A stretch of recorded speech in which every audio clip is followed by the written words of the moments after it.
मुलाची शाळेमध्ये ऍडमिशन घ्यायची आहे. प्रश्न पडला की कोणत्या शाळेत ऍडमिशन घेऊ बरं. ही शाळा ना जवळ आहे, जाण्या येण्याची किटकिटच नाही, इथेच घेऊन टाकते ऍडमिशन. माझ्या मैत्रिणीची मुलं याच शाळेत आहेत, इथेच ऍडमिशन घेऊन टाकते. या शाळेची ना फीस फार कमी आहे, इथेच घेऊन टाकते ऍडमिशन. फार विचार नको करायला, पटकन घेऊन टाकते ऍडमिशन.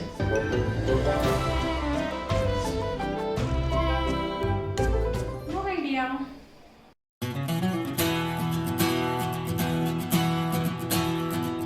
हॅलो मैत्रिणींनो, सखींनो, मी जुई. आजच्या आपल्या चर्चेचा चॅटिंगचा विषय आहे तो म्हणजे मुलांची ऍडमिशन घेताना शाळा कशी आणि कोणती चूज करावी. बऱ्याचदा काय होतं की जवळ अमुक एक शाळा आहे आपल्या घरापासून, तर मग आपण तिथे ऍडमिशन घ्यायला पाहिजेच का, किंवा एक खूप उत्तम शाळा आहे पण घरापासून खूप दूर आहे, तर मग तिथे आपण त्या मुलांची ऍडमिशन घेणं बरोबर आहे का. किंवा बऱ्याचदा आपल्या अमुक एक मैत्रिणीचा मुलगा या शाळेमध्ये आहे म्हणून आपण तिथे ऍडमिशन घेतोय का. अशी खूप सारे गोष्टी आहेत ज्याच्यामुळे वी आर ऑलवेज कन्फ्युज्ड. कारण बोर्ड फायनल केल्यानंतर त्याच्या खूप साऱ्या शाळा अवेलेबल असतात आणि आपण कन्फ्यूज होऊन जातो की कुठली शाळा आपण ह्यापैकी आपल्या मुलाच्या किंवा मुलीच्या ऍडमिशनसाठी चूज करावी. सो ह्यासाठी बरेचसे काही जे पॅरामीटर्स आहेत ते तुम्ही बीइंग पॅरेंट कन्सिडर करायला हवेत. आणि ते सगळे प्रश्नांची उत्तरं तुम्ही काढल्यानंतर आय एम शुअर या पूर्ण चर्चेनंतर तुम्हाला या प्रश्नाचे उत्तर जरूर मिळणार आहे की तुमच्या मुलीने किंवा मुलाने कोणत्या शाळेत ऍडमिशन घ्यायला पाहिजे. सो हा व्हिडिओ एंडपर्यंत जरूर पहा, कारण एंडला मी अशी एक स्पेशल काही टिप्स देणार आहेत ज्या तुम्हाला हँडी असतील ठरवताना की कोणती शाळा उत्तम शाळा आहे तुमच्या मुलासाठी किंवा मुलीसाठी.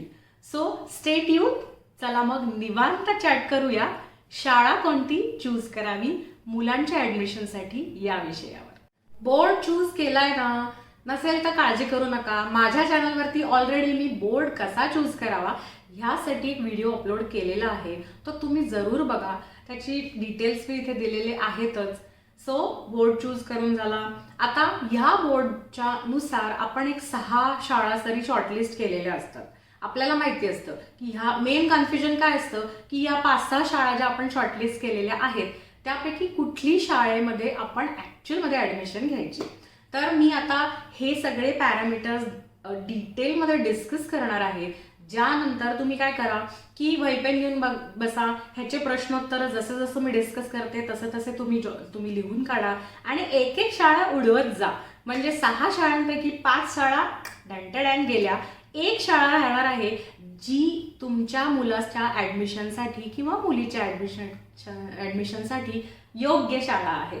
सो चला चॅटिंग सुरू करूया. First important parameter is distance. अर्थातच शाळेपासून घरापर्यंतचं अंतर.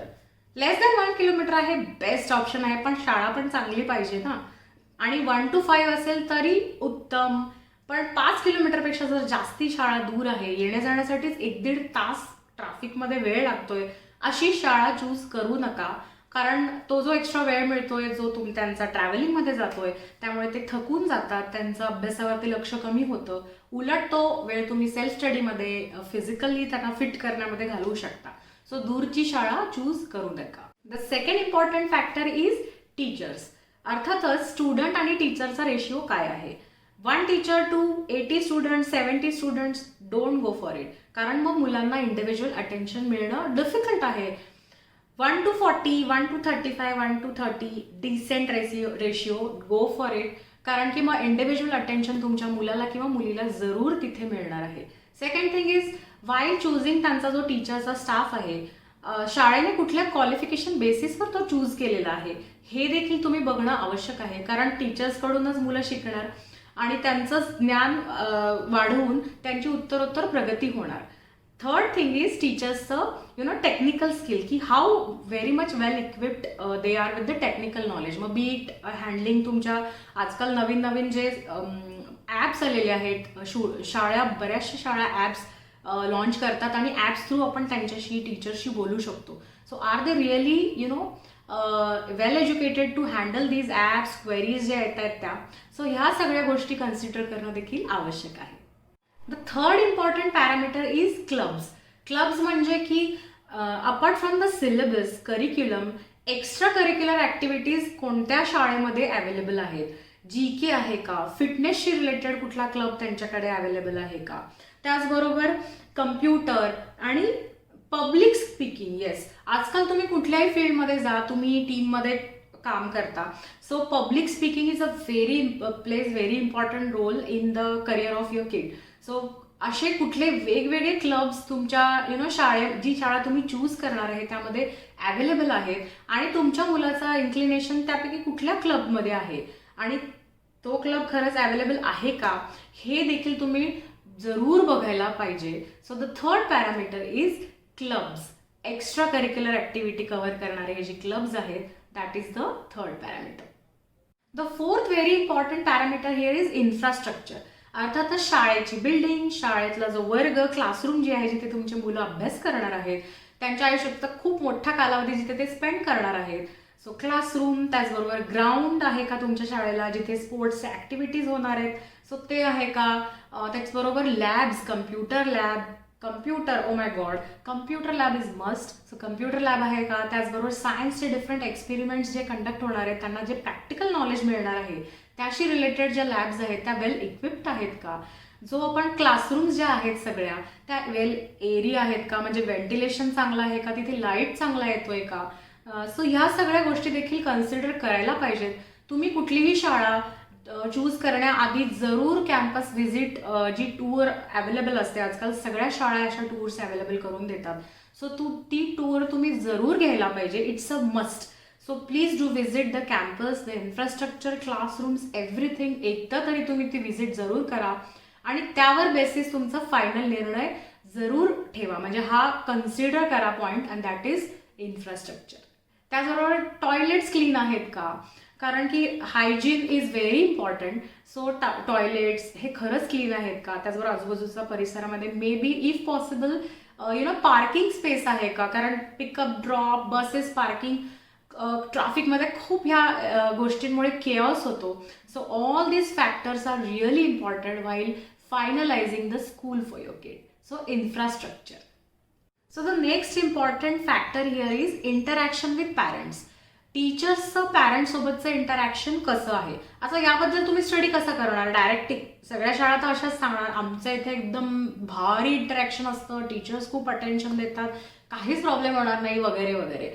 तर मग हे तुम्ही कसं व्हेरीफाय करू शकता की त्या शाळेचे कुठले आधीचे पासआउट झालेले किंवा करंटली स्टडी करणारे जे स्टुडंट्स आहेत त्यांची तुम्ही माहिती काढून त्यांच्या पॅरेंट्सला तुम्ही भेटू शकता की खरंच टीचर्स आणि पॅरेंट्सचं इंटरॅक्शन कसं आहे, टीचर्स व्यवस्थित लक्ष देतात का मुलांकडे.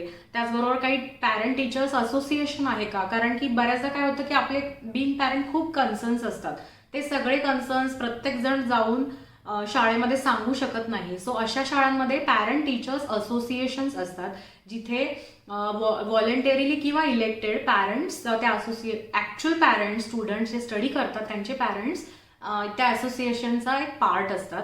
त्यांच्या थ्रू आपण आपले प्रॉब्लेम्स, क्वेरीज, कन्सर्न्स प्रिन्सिपलपर्यंत किंवा कन्सर्न कॉर्डिनेटरपर्यंत पोहोचवू शकतो. सो असे पॅरेंट टीचर्स असोसिएशन्स आहेत का.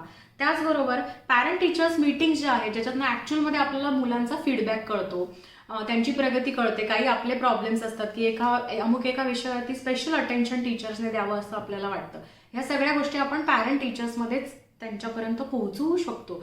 सो अशा ज्या PTMs ज्या आहेत अशा किती फ्रिक्वेंटली होतात, वर्षातनं एकच होते का वर्षातनं 3-4 होतात, हे फॅक्टर तुम्ही कन्सिडर करणं देखील आवश्यक आहे. त्याचबरोबर डेली कम्युनिकेशन शाळे थ्रू होतं का, मग ते डायरी थ्रू असो किंवा ॲप थ्रू, आजकाल बरेचसे ॲप्स देखील आहेत ज्या थ्रू डेली कम्युनिकेशन टीचर्स पॅरेंटपर्यंत पोहोचवतात की उद्या एक्झाम आहे किंवा हा सिलेबस कव्हर झाला आहे, these are the worksheets for the exam, तुम्ही ह्याच्यावर प्रॅक्टिस घ्या, असे कम्युनिकेशन करणं त्यांना आवश्यक असतं. सो हे सगळं होतं का. आता हे स्टडी करण्यासाठी तुम्ही जरूर अशा स्टुडंट्सच्या पॅरेंट्सला भेट द्या, माहिती काढा, ज्याने की तुम्हाला मदत होईल.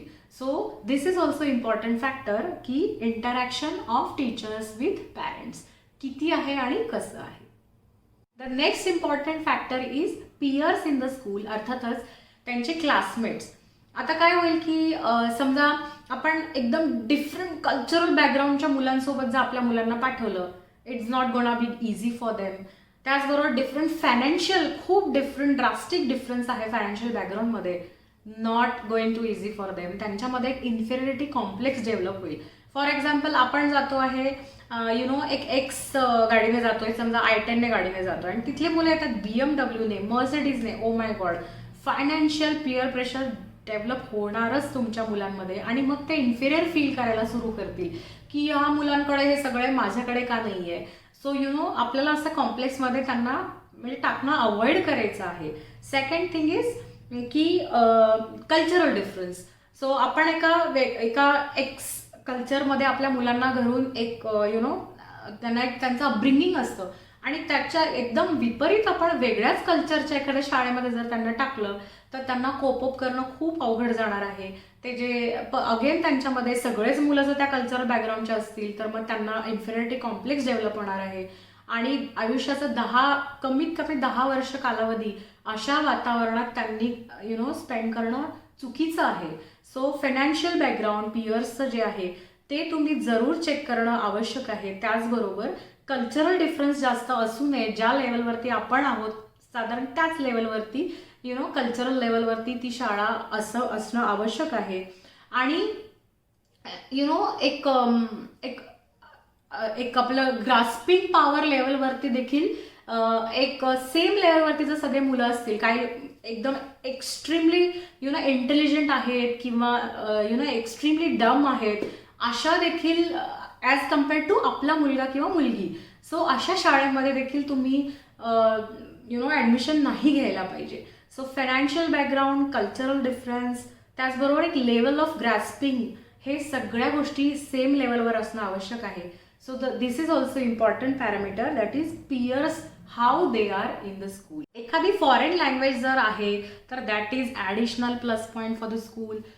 फ्रेंच, जॅपनीज, मँडरीन किंवा जर्मन, कुठली पण एखादी शाळा जर एखादी लँग्वेज जर शाळेत आहे, so that is additional plus point that you should consider while taking admission to the school. तर आता पर्यंतचे सगळे पॅरामीटर्स डिसाईड झाल्यानंतर आय एम शुअर काही शाळा तुमच्या क्रॉस झालेल्या आहेत, फुली झालेली आहे त्या शाळांना. पण the last but not the list very important parameter that you should consider is fee structure. तुमच्या बजेटमध्ये ती शाळा आहे का? आपल्या आपल्या कुवतीपेक्षा खूप जास्ती मोठी उडी घेऊन आपल्याला हे नाही करायचं आहे. तर नर्सरीपासून समजा 10वीपर्यंत तीच शाळा जर तुमची आहे तर मग फी स्ट्रक्चर तुमच्या बजेटमध्ये बसतं आहे का, हे तुम्ही जरूर कन्सिडर करायला पाहिजे. त्याचबरोबर दरवर्षी किती पर्सेंटेजने त्या शाळेची फीस वाढती आहे ह्याच्यावर देखील तुम्ही अभ्यास करायला पाहिजे. So fee structure, fee budgeting, school budgeting is very very very important. So do not miss out on this point. So हे सगळ्या पॉईंट्समध्ये सगळ्यात शेवटचा पण इम्पॉर्टंट पॅरामीटर आहे fee. So this is very interesting website called as UniApply. आता ह्या वेबसाईटवरती गेल्यानंतर आपल्या सिटीनुसार, त्याचबरोबर ज्या आपल्या सिटीमध्ये ज्या एरियामध्ये आपण राहतो त्यानुसार स्कूल्सची पूर्ण लिस्ट आपल्याला मिळते. Wow, this is such a amazing information की सगळ्या स्कूल्सची इन्फॉर्मेशन आपल्याला एका साईटवरती मिळते. Amazing amazing. For example, me choose केली आहे Pune city and Wakad area. इथे साधारण ह्या सगळ्या 18 स्कूल वाकड एरियामध्ये मला डिस्प्ले होत आहेत. युरो स्कूल वेगवेगळ्या तुम्ही बघू शकाल, the good Samaritan school, and these are the filters. आता जिथे मी बोर्ड सिलेक्ट केला, सो फॉर बोर्ड मी CBSE केल्यानंतर काही स्कूल्स तिथून निघून गेल्या. आता फक्त 8 स्कूल्स आहेत वाकड एरियामध्ये ज्या आहेत CBSE बोर्ड फॉलो करतात. सो आता फॉर एक्झाम्पल ह्या एखाद्या स्कूल, आपण ह्या सगळ्या स्कूलमधून फॉर एक्झाम्पल आपण एका पर्टिक्युलर स्कूलची आपल्याला इन्फॉर्मेशन डिटेलमध्ये पाहिजे आहे, तर मी त्या टॅबवरती क्लिक केल्यानंतर मला फॉर एक्झाम्पल युरो स्कूलची पूर्ण कंप्लीट इन्फॉर्मेशन मिळते. त्यांचं फी स्ट्रक्चर काय आहे, टोटल कॉस्ट काय असणार आहे, न्यू ॲडमिशन असेल तर, त्याचबरोबर अकॅडमिक स्टॅटिस्टिक्स काय आहेत, कुठल्या स्टँडर्डपर्यंत ते अवेलेबल आहेत, ॲडमिशन क्रायटेरिया काय आहे त्यांचा, त्याचबरोबर टायमिंग्स काय आहेत, कुठले सर्टिफिकेट्स किंवा डॉक्युमेंट्स लागणार आहेत आपल्याला ॲडमिशनसाठी, and what are all the facilities this particular school provides to us. Amazing सगळी इन्फॉर्मेशन, इतकी हँडी, खूपच अमेझिंग ॲप आहे. त्याचबरोबर तुम्ही 2 स्कूल्समध्ये कम्पॅरिझन करू शकता. जर तुम्ही 2 स्कूल्स शॉर्टलिस्ट केलं आहे तर तुम्ही या वेबसाईटच्या साहाय्याने कम्पेअर टॅबवरून तुम्ही 2 स्कूल्स कम्पेअर करू शकता. त्याचबरोबर तुम्ही लेफ्टला बघू शकाल की डिफरंट फिल्टर्स दिलेले आहेत. फॉर एक्झाम्पल अगेन वाकड एरियामध्ये मी गेले, पुणे सिटीमध्ये.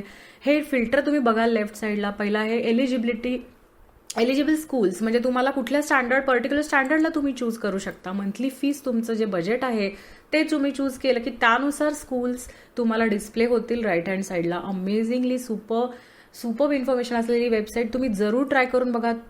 अशा ह्या छान छान निवांत गप्पा मारल्यानंतर हे सगळे पॉइंट्स तुम्ही आय एम शुअर लिहून काढलेले आहेत. तुमच्या प्रश्नांची उत्तरं झालेली आहेत तयार आणि तुमची शाळा फायनल झालेली आहे. सो जरूर शाळेमध्ये देखील व्हिजिट करून या, पॅरेंट्सला भेटा. प्रिव्हियस अर्थात काही चांगले कसं असतं, बऱ्याचदा एक प्रिव्हियसली जर मुलांचा त्या शाळेशी रिलेटेड जे मुलं आहेत त्यांचा एक चांगला रेकॉर्ड आहे, तर अशा शाळा बऱ्यापैकी सेम लेवलवरती त्यांचे एक रेकॉर्ड मेंटेन ठेवतात. सो प्रिव्हियसली मुलांना त्यांच्या पॅरेंट्सला जरूर भेटा आणि ह्या सगळ्या पॅरामीटर्स जे मी सांगितले आहेत त्याचा एक सखोल अभ्यास करा आणि मग आय एम शुअर या बँग ऑन चर्चेनंतर तुम्हाला तुमच्या या प्रश्नाचे उत्तर मिळालेलं आहे की तुमच्या मुलाने किंवा मुलीने कुठल्या शाळेत ऍडमिशन घ्यावी. करू. सो आय होप हा व्हिडिओ तुम्हाला उपयोगाला आला आहे. अशाच कुठल्या नवीन विषयावरती सखोल चर्चा करायची असेल तर तो विषय मला जरूर कमेंट सेक्शनमध्ये कळवा. हा व्हिडिओ तुम्हाला आवडला का ह्याबद्दलचे अभिप्राय देखील मला जरूर कळवा आणि तुमच्या मित्र मैत्रिणी सख्या सोबतींना जरूर माझी लिंक शेअर करा. टिल देन C2K अर्थात चला चॅट करू.